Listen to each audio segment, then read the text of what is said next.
All right, viewers, good morning, good afternoon, good evening from wherever you are joining us. We are glad you are watching Afrique 24 TV, and I would like to encourage you to keep subscribing and keep sharing and inviting others so that they can also be able to watch together.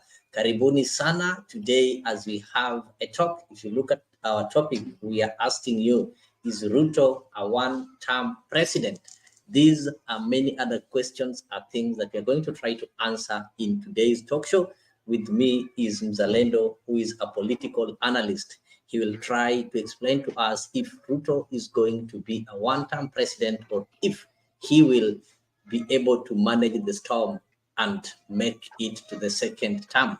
Why do you ask this question? If you look at the recent happenings after the presidential address, Kenyans are not satisfied and they keep on complaining that the cost of living is high, and the president in his address failed to look into this matter. He did not respond to it, neither did he give some hope in the near future.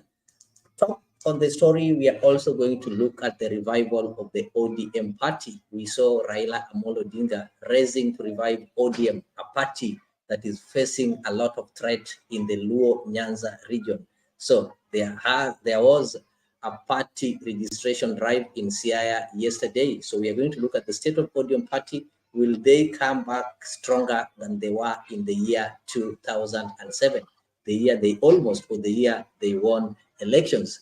And we are also going to discuss, among other things, the point that the church have now turned against William Ruto. This one is after 27 Catholic bishops wrote to William Ruto giving him some 12 demands that they want to be done in order to lower the cost of living. And without forgetting the UDA and the Kenya Kwanza politics, we are also going to look at the presence of UDA in Nyanza and Western Kenya. Will they manage this time round to garner votes, something that has never happened before? Before we know, they've been trying, but when it comes to voting, people will always vote ODM. And without forgetting the rift in Mount Kenya, who is the Mount Kenya kingpin. Karibu sana Mzalendo, ujitambulishe, uambie watazamaji where you are, then you can proceed and tell us your thought on the presidential address that happened on Thursday. Were you satisfied? Did the president answer the questions the way you expected them to be answered? Karibu sana.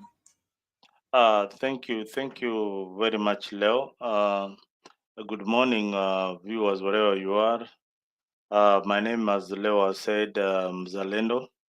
I am in Virginia currently, and thank you, Leo, for once again inviting me to Africa 24.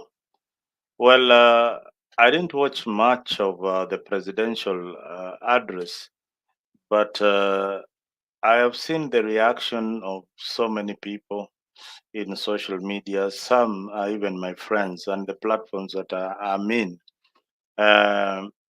What seems to be happening in Kenya Kwanza government, as I said in our previous shows, is that they've not been able to articulate their agenda properly to sell to the common man.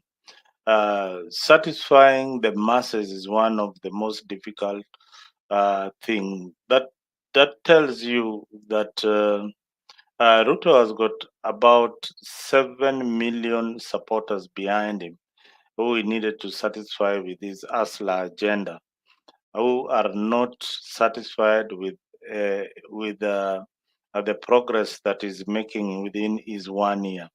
And again, he has got another 7 million who voted for Raila Amolo Odinga, who are now part and parcel of his burden.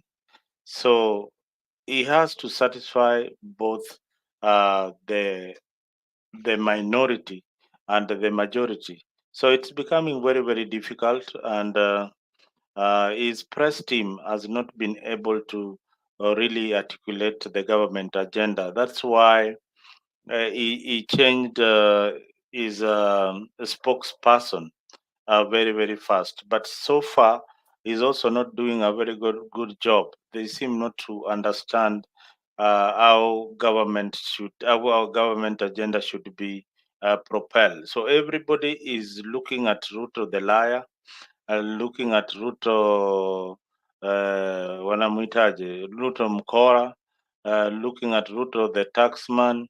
So this all should have been passed to the guy, what one guy called the government spokesman. Remember, Leo, we used to have somebody called Alfred Mutua during Kibaki's reign. Kibaki's reign was one that was nearly similar to what Ruto is having currently. But Kibaki had Mutua as a spokesman. So he received each and every beating from the general public as Kibaki was in the background. So Ruto seems to be an hands-on kind of president. He wants to do each and everything, articulate the government agenda, to and leaving his ministers jobless. So the work of his CS is to articulate what the government is doing. They should be in each and every media house trying to articulate what the government agenda. Even if they are articulating nothing, then the spokesperson should be able to to articulate. Zablon Nyagana anasema kuleni ujeuri yenyu. Yeah, I think watu wa UDA wanafaa kukula ujeuri yao. Yeah, that is an opinion. Thank you very much, Zablon and Leo, for putting up that opinion. That is what we've been seeing in the public arena. Otherwise, I think that is Ruto's main shortcoming. His CSS has been a big letdown. His reshuffle is looming. He needs to do a very quick reshuffle and not employ his friends, Uh, employ people. Zalendo, sorry to interrupt you. Just a quick one. I did ask you to give your thought on the presidential address. We also have Mutua, but he saw it wise to give him a different department, knowing that he had some weak or some poor spokesperson.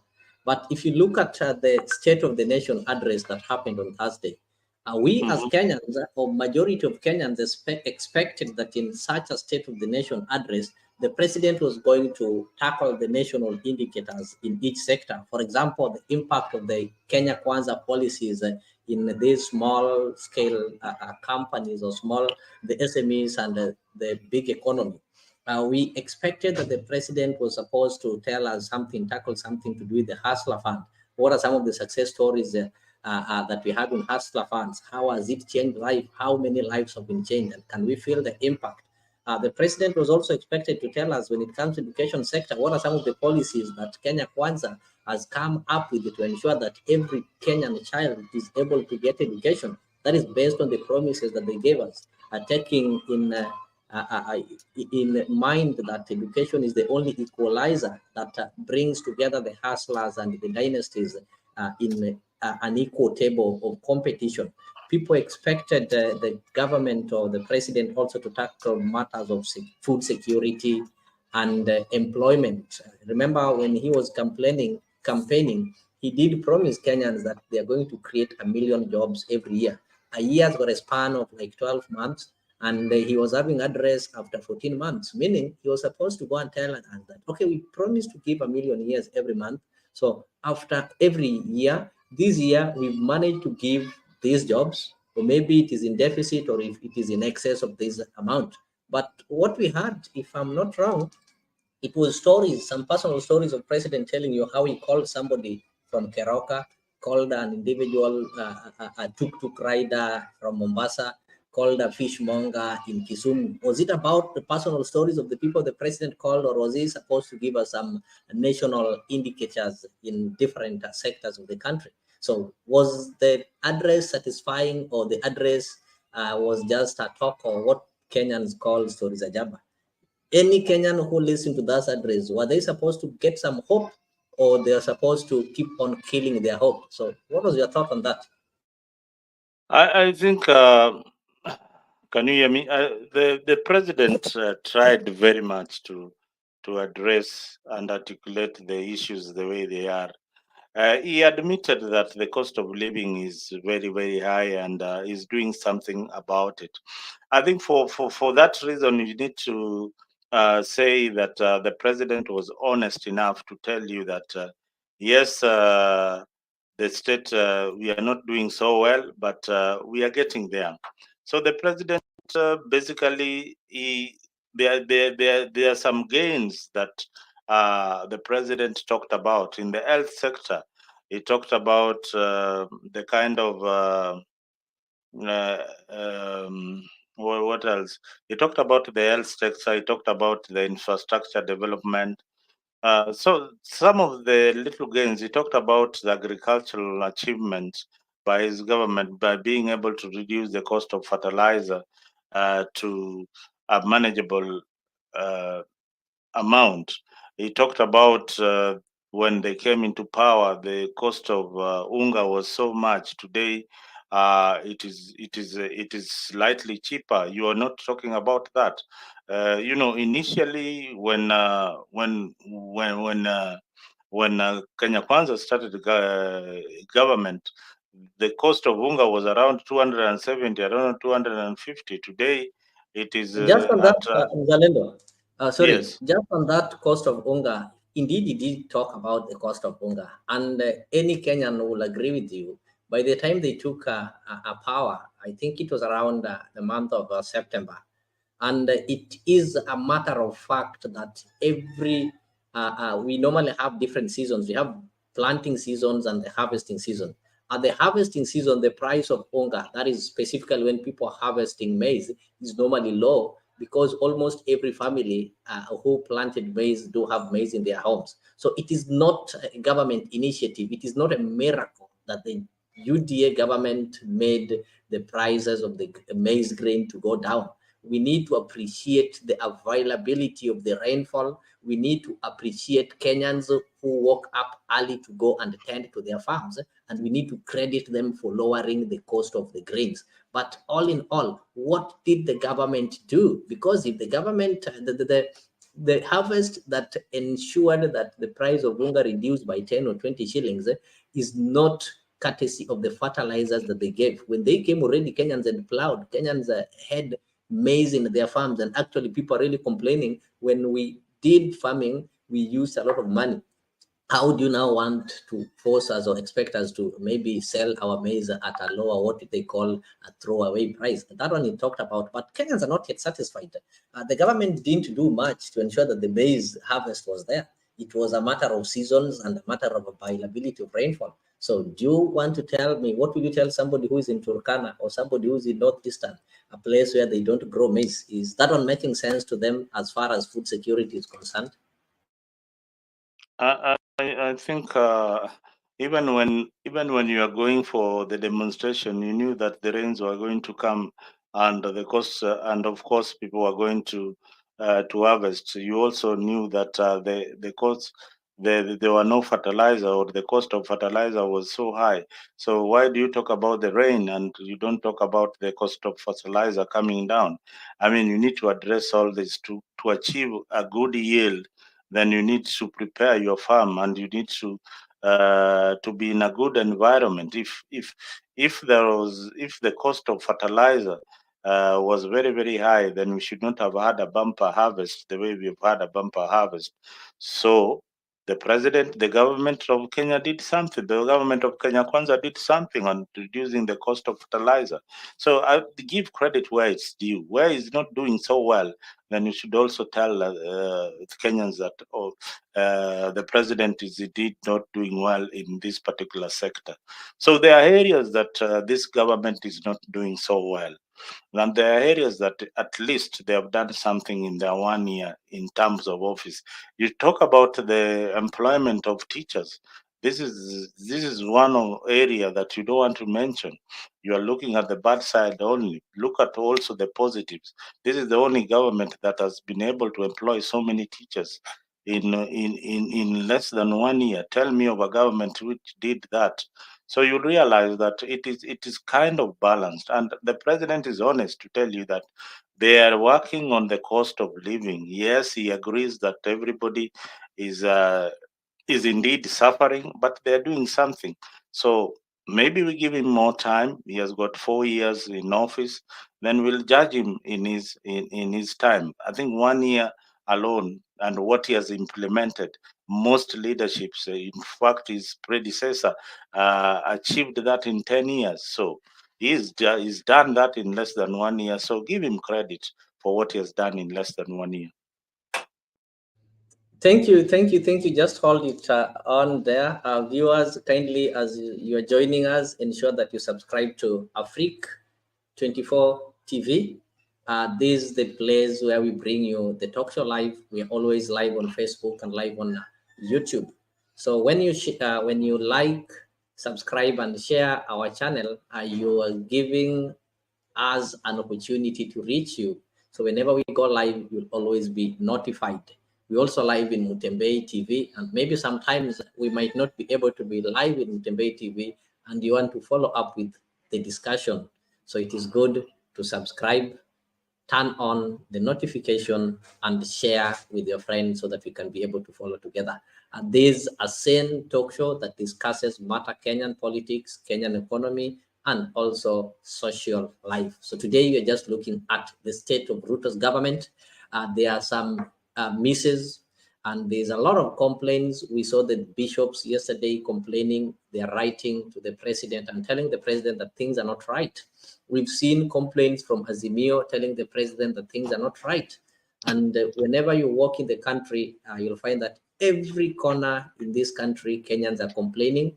The government has also increased fees on specific or some certain government services, like replacement of the national ID.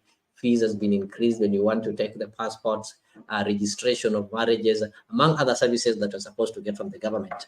And the government excuse is that for us to give you some better services, we need to increase the fees. So what Kenyans are asking, is this one right? Is Ruto headed the right way, or he's digging his own ditch?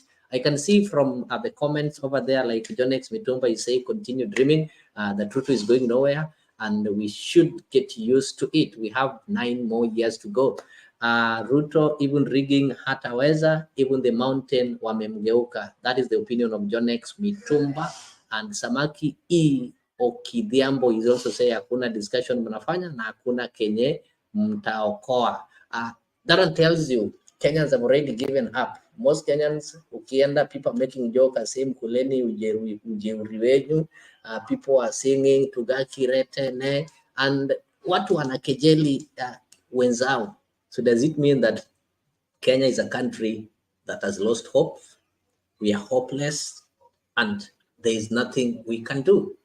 And Mzalendo, as we still dwell on that, I'll also remind you that the day that the president was having address, there was also something great concerning Africa that was happening in the country, and that was the launch of the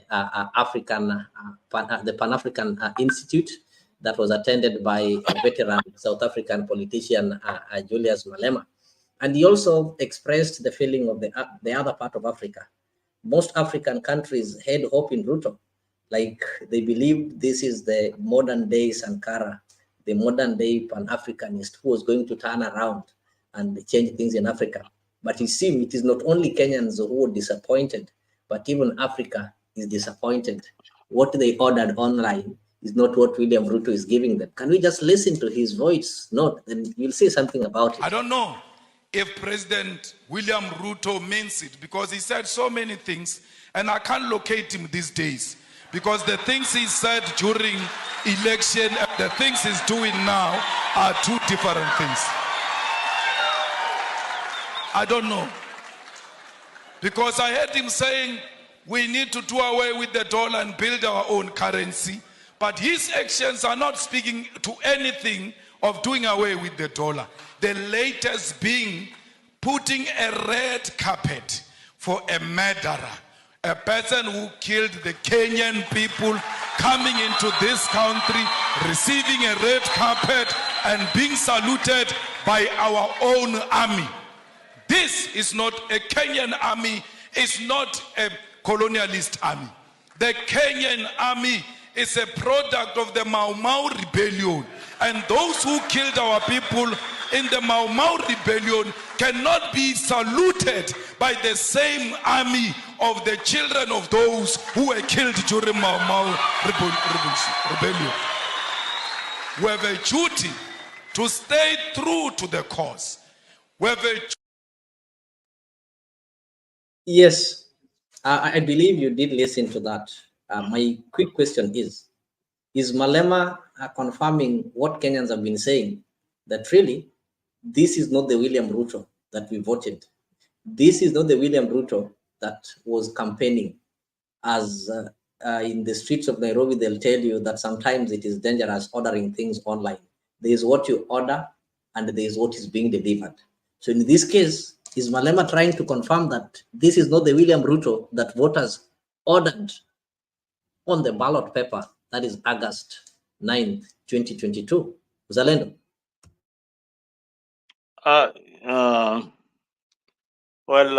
I sometimes I don't take Malema very seriously. He has got these populist statements that he definitely did his homework well when he came to Nairobi, and definitely got all this information about what is happening in our politics. What he talks about, like, is hatred for white people. For me, I don't think is necessary at this particular time. If the British offered some ransom to the victims and made an apology to various countries that they had colonized, that was good enough then. So some of his remarks against William Ruto is not is neither here or there. Is just talking as a populist leader. So I would not like want to judge his speech, because this is one man who praised Ruto just the other day.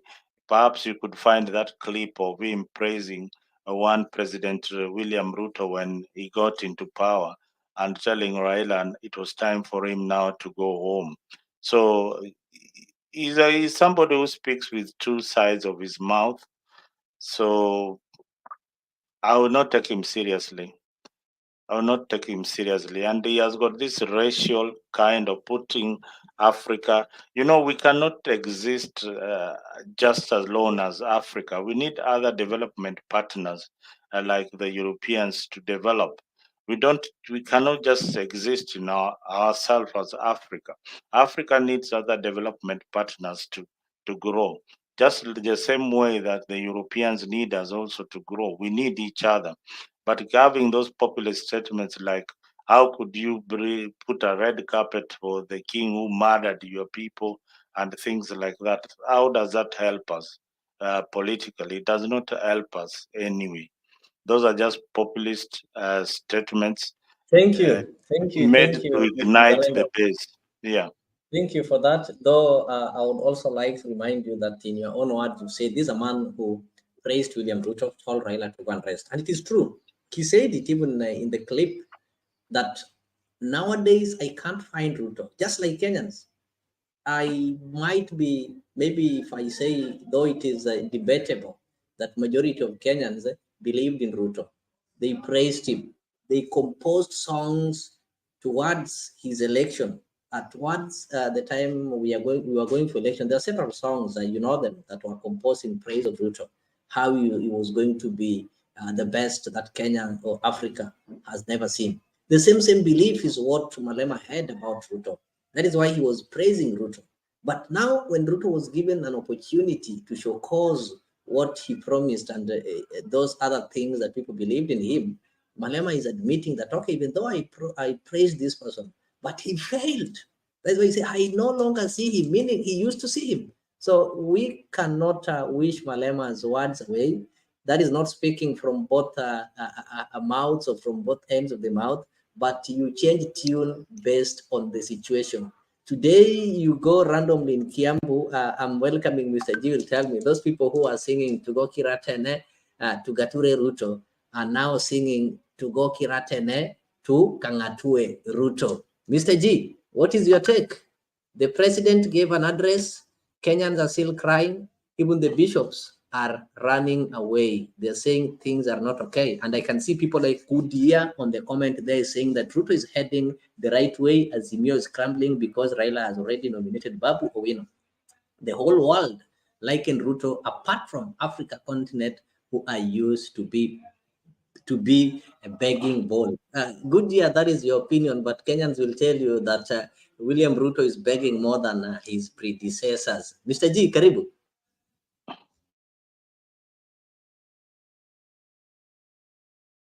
Okay, thank you, Mr. Leo. I don't know if I'm audible. Okay, I had a problem with my mic, but I think I'll find another one. Thank you for the show, Mr. Mzalendo. I greet you. You know, Leo, right now, any person that defends this government looks more crazy than a madman. But I'm not saying that our guy is a madman, but anyone that is defending this government, it is more crazy, and he looks more crazy than a madman. You know, like you asked me a question about the state of the nation where the president was talking, and then I heard you talk about Malema. Although on the other side of Malema, I will agree with what Mzalendo has said.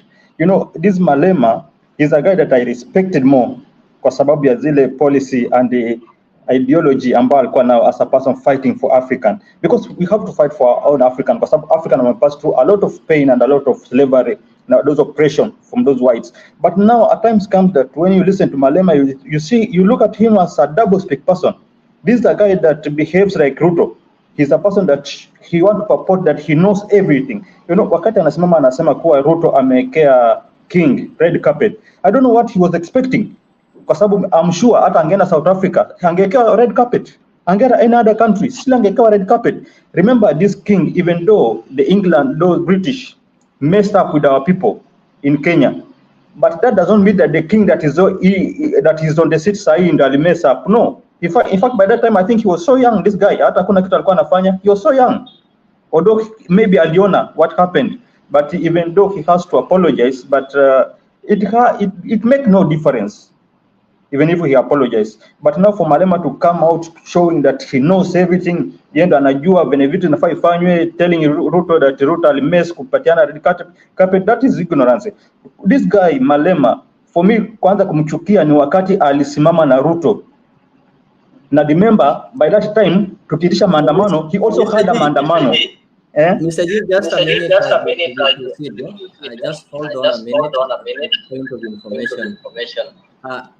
You know, in dynasty, this thing is normally inherited. So you cannot talk of the king on the throne and the king on the throne before. It's from the same lineage. Just like when today you declare your support for Raila, you will have to inherit all the evils, not only for Raila, including the ones for Jaramogi. If you declare, and Muzalendo will agree with that those people who support Raila will always be, they'll call you cows, they'll call you all those demeaning names, whether you come from a community that circumcises like Bukusu, people like Edwin Sifuna, they'll still call you Kihe and all those kind of names. So this king that is in question, yes, he was young, and it is his parents who are directly involved in the atrocities that happened in the country. That is between 1952 to the point that we got our independence. So when he inherited the throne, so he inherits both the good and the evil that happened at that time. That is why Kenyans were expecting things like apologies. And you know, you don't just apologize verbally. You need to apologize by a word. You need to attach the apology with some monetary value or economic value. And you also need to attach this by desisting, discussing, or maybe degrading activities. After the king's apology, if you did read some news back from his country, and they said that he ought not to apologize because they did us favor. They removed ignorance. Had they not come here, we would still be having African witchcrafts. And I think that was so demeaning our culture and trying to tell us that all these things that were done were done in good faith and they were done to help us. So maybe you can proceed. However much I know, we people who follow maybe like you just said, you hate Malema because what he said against Baba, and that one should not stop us from doing some positive things. No, he has a good policy, but sometimes he's a double speak person. You know what I was saying, that remember last time, the time he called for Mandamano, that was the time that also we called for Mandamano in Kenya. But remember, in South Africa, he was protected in the police. Na akawa anatembea kwa street wakiprotect, but he came out castigating what Baba was doing, saying that Baba anaitisha maandamano kuharibu economy ya Kenya.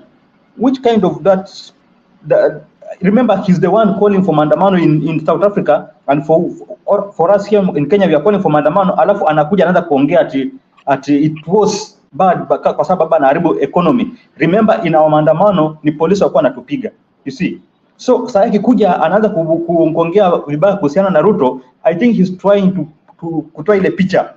Maybe he was misled, huwezi jua, but remember also Ruto believes in lies.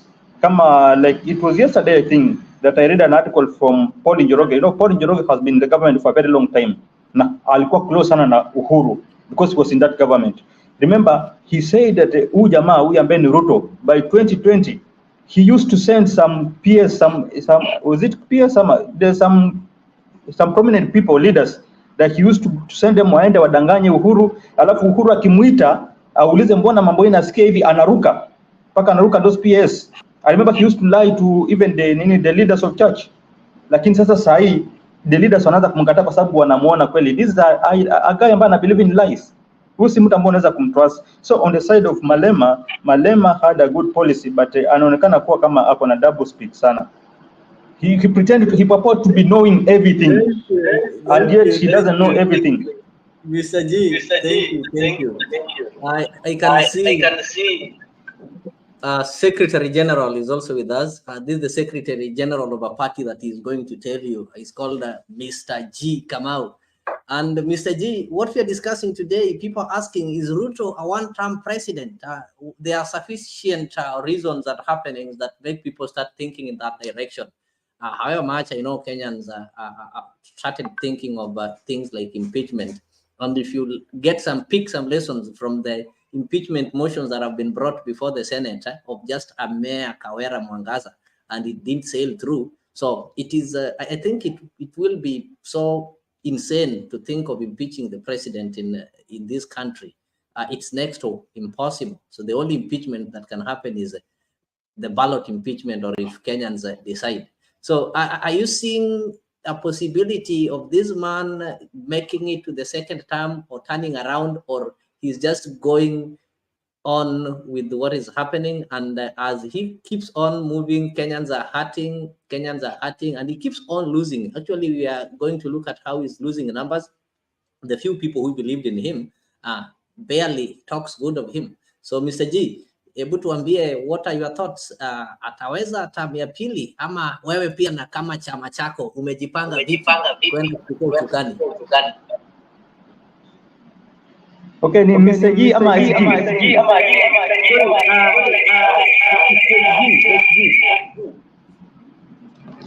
Oh yeah, hata mimi nilikuwa confused kidogo. Kwa confused kidogo, mnanipata? Najua hapa kuna Mr. G na kuna G na kuna Mr. Mzarendo. Anyway, it has been a minute. Yeah, wakati mmoja alikuwa anasema nguruwe hujikaranga na mafuta yake. Hatuko tunaelewa what he meant, but now we can see. Unajua wakati sasa tumeona hii serikali inajikaranga, mimi na baba Raila Odinga na wengine wazalendo wengine, lakini si mzalendo huyu, tumekuwa tukijiangalilia serikali ikijikaranga bana.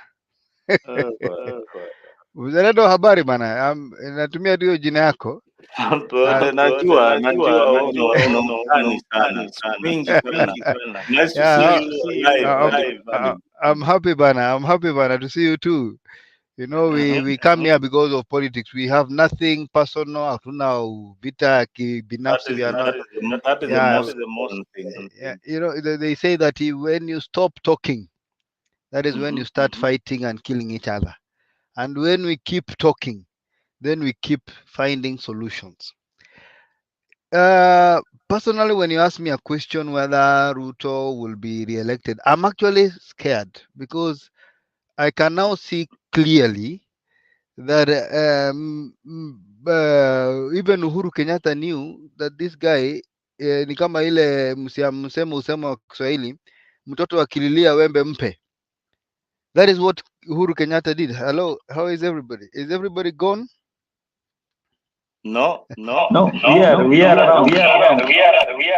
Yeah. So that is naturally what happened. I'm now coming to realize because I've been looking and studying all the clips of Uhuru Kenyatta, and it seems like Uhuru Kenyatta, being the president, knew the machinations and the plan this guy had, because from reliable sources, I'm told, military intelligence told Uhuru Kenyatta that this one William Ruto is hell bent because of his ambition to become the president of Kenya, whatever the cost.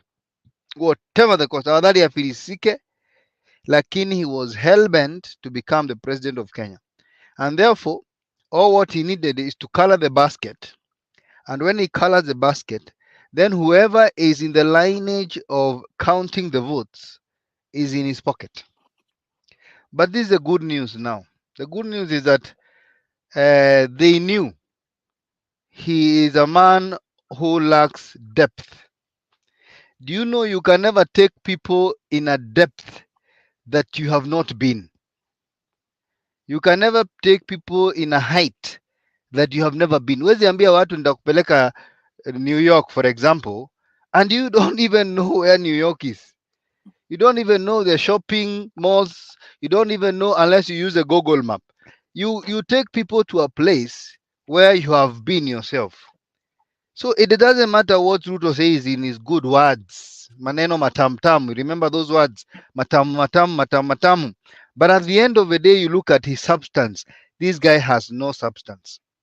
Because, in fact, Somalia has a better president than Kenya. I'm telling you the truth. I came to realize, even with this state of address speech that he did the other day, it was an 1 hour, and it was not a summary. It is a 1 hour of hollow speech where he has not tackled anything. I tried to look for meat in that speech. There was nothing. There was absolutely nothing. The only thing he kept repeating is that he spoke to Muzaredo somewhere in Sijui Bungoma. He spoke to Mr. G somewhere in Mombasa. That is not what presidents do. Any president of any country should be the best of the best. He should be a leader of leaders. He should be a person who is actually vast with the information that is of a country. You don't come telling us stories as if it is a movie. Yeah, that I've spoken to somebody who is telling me shamba ina meta. What kind of a speech is that, brothers? That is the most hollow speech, most useless speech that anybody can ever give. And you know, the most amazing thing is that he didn't even tackle the current predicament of the people, leave alone cost of living. I wish even he started by saying, let us now, first of all, start for 1 minute for those people who have died of El Nino in Kenya. He didn't even remember there are people who have died of El Nino, despite the fact that they had budgeted 24 billion shillings for that.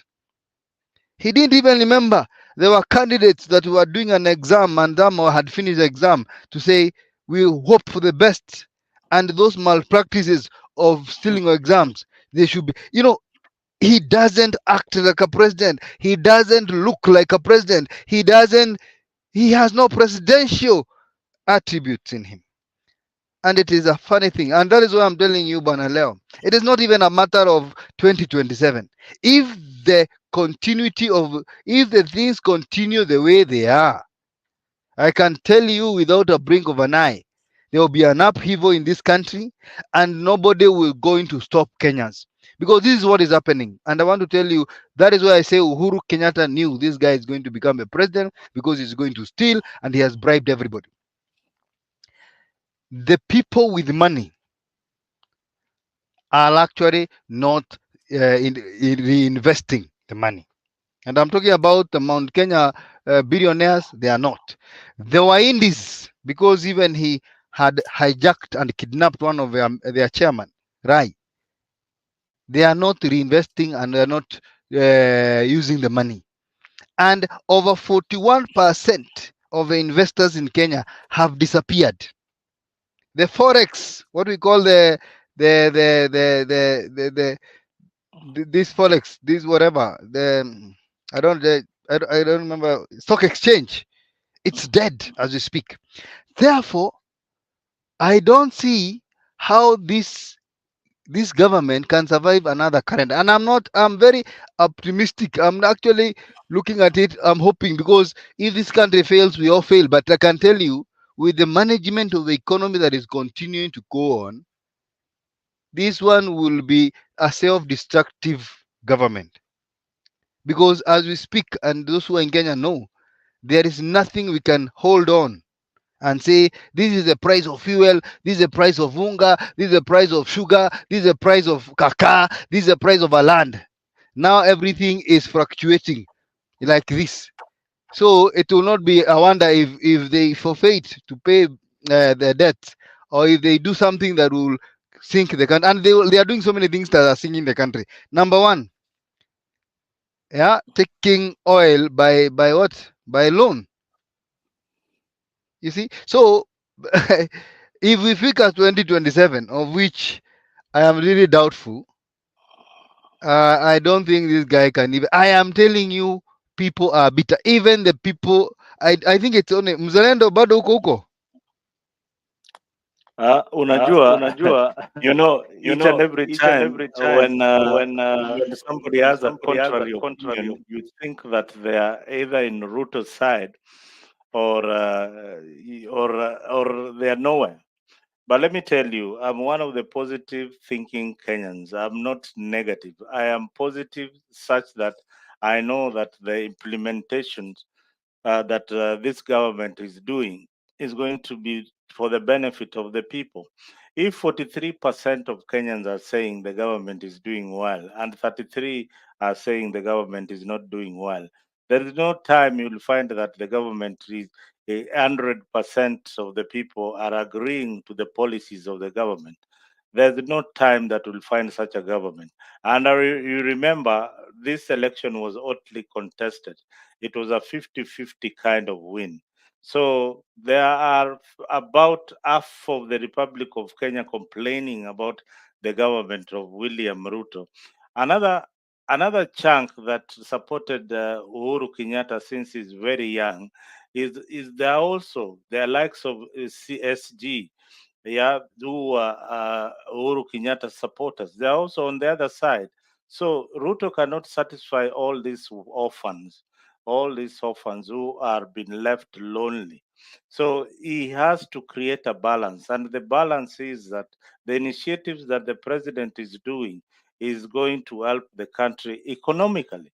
And the indicators are there. The indicators of economics are there. You'll talk about the dollar is so up there, but the people who are giving, the development partners who are helping the country grow, are telling you that the country is heading towards the right direction. So I don't know what you're talking about. I don't know what you are really talking about. Anyway, this thing, that's why I love you, because you are like what we call a proverbial ostrich. You know what a proverbial ostrich is? You hide your head in the sand, but you think that nobody can see you. And every every other body is outside. So when you look at the indicators, and then you're quoting people like IMF and World Bank, these are the development partners that's taking us to the ditch. There is nobody. And I'll tell you, go to history and Google and tell me any friend of World Bank that it has made it in life.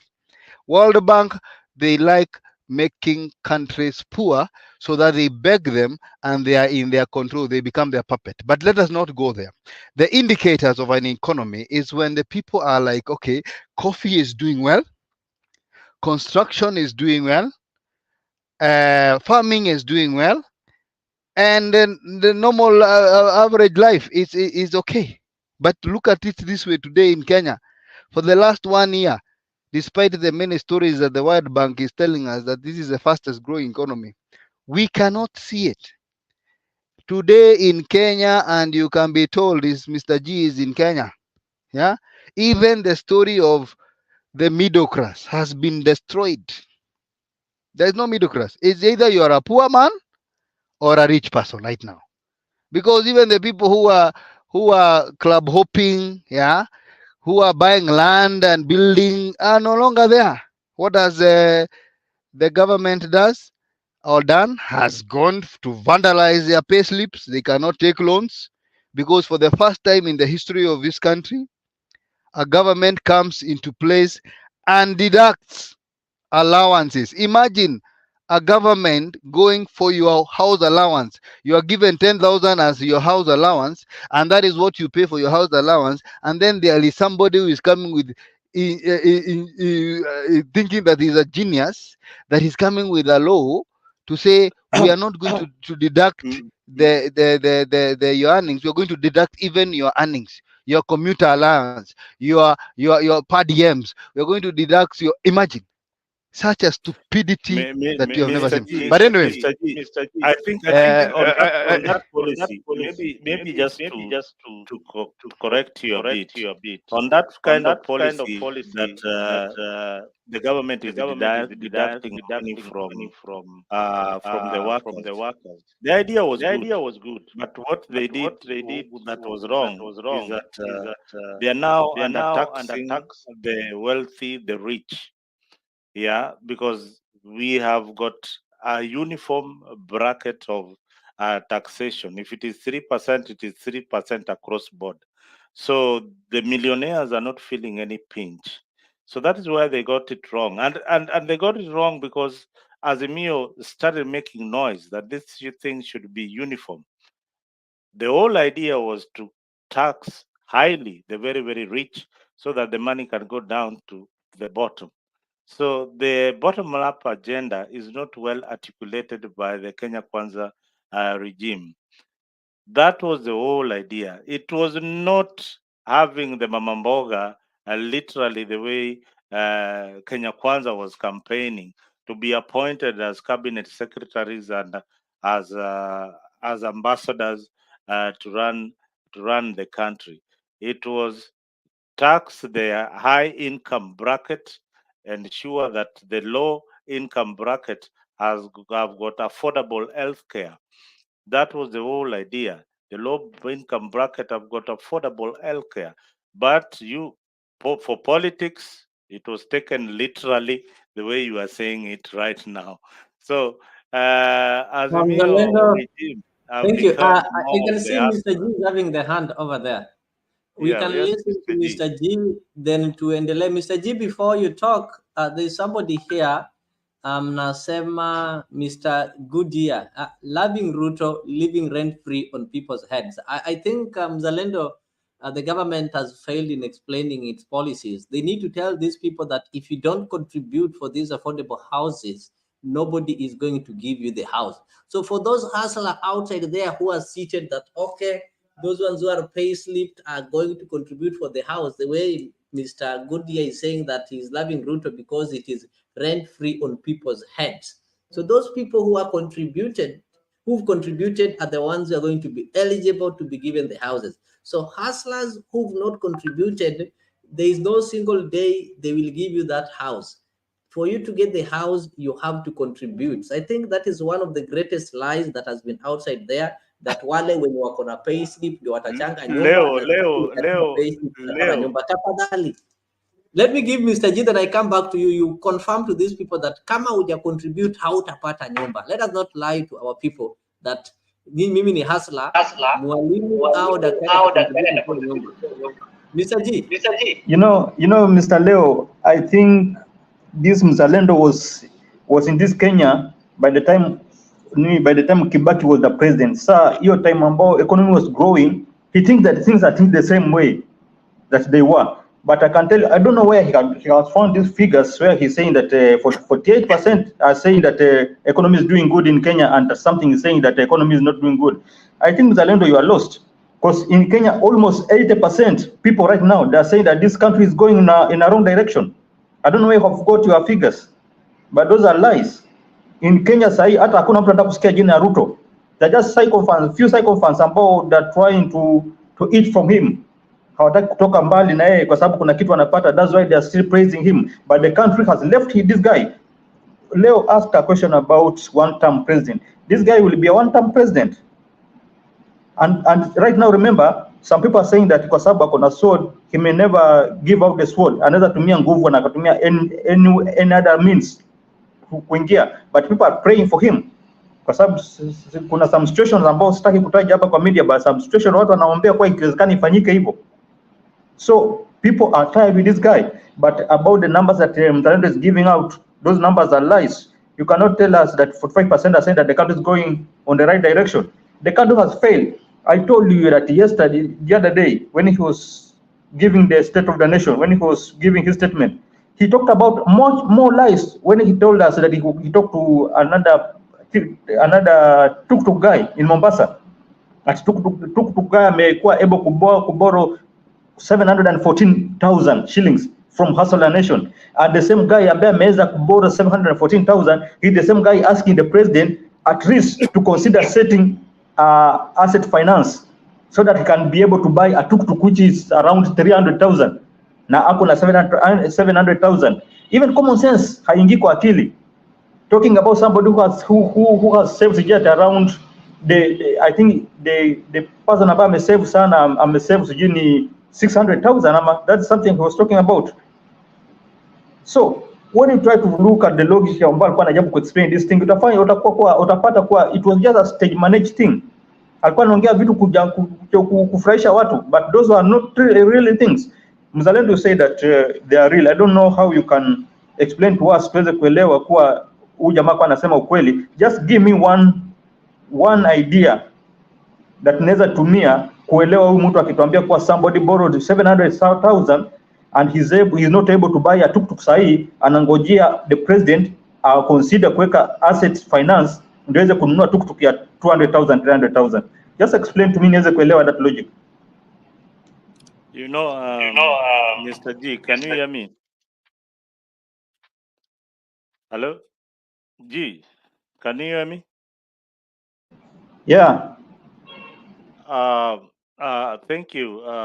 Thank you for trying to, say that people are not borrowing. In short, you're saying people are not borrowing the ASLA fund. If I may ask you, just one simple question. Do you know who is in charge of the ASLA fund? Do you have any idea of who is in charge? Do you know how much? Yeah. I think you don't have an answer to that.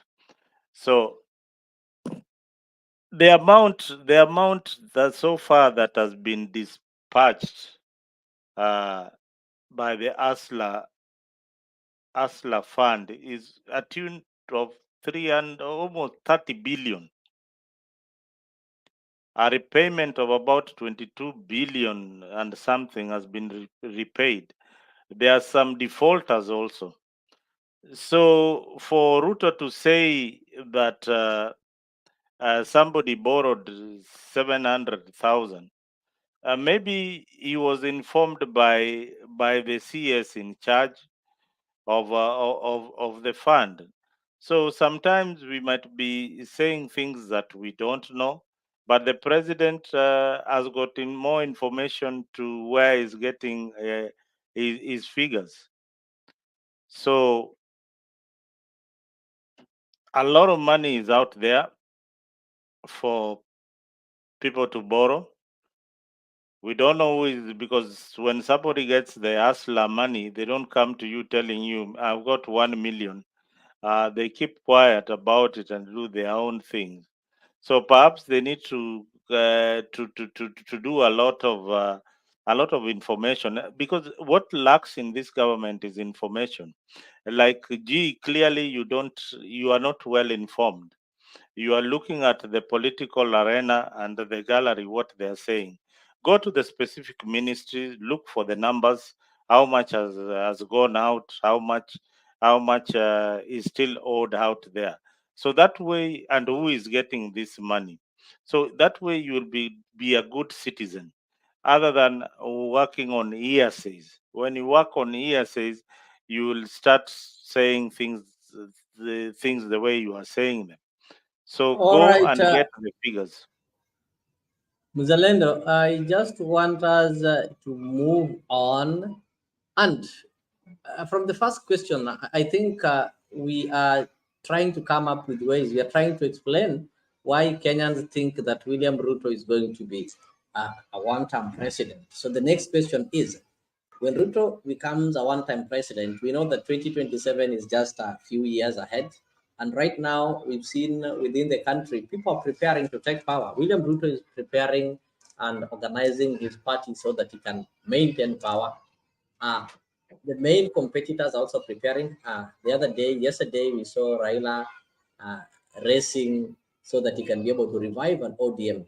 There was a membership registration that was launched in back in Siaya.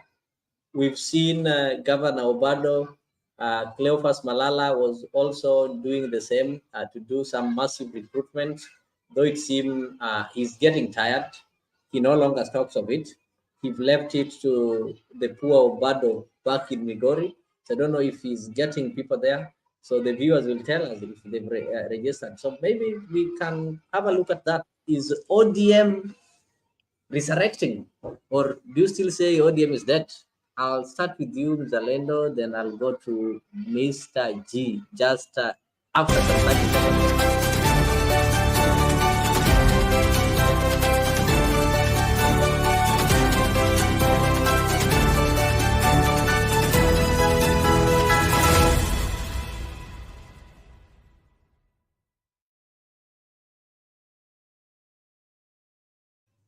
Just to remind you that this is Afrique Diaspora 24 TV. So if you've not subscribed, kindly ensure that you do subscribe to Afrique Diaspora TV. And you can also like and follow our pages in Facebook. We're always live in YouTube and Facebook, and we are also live in Mutebei TV. So those people who are joining us from Mutebei TV, ensure that you subscribe to Afrique Diaspora TV. Ensure that you like and follow our pages so that whenever we are live and maybe we are not in Mutembei TV, you can always be able to follow the conversation. And after after subscribing, ensure that you also share and invite your friends to do so, because we keep it here for some sound and sane political talk. We also do some economical talks whereby we bring in people from different regions to tell us how we can be able to get some employment opportunities in the places where they are, how they're doing it.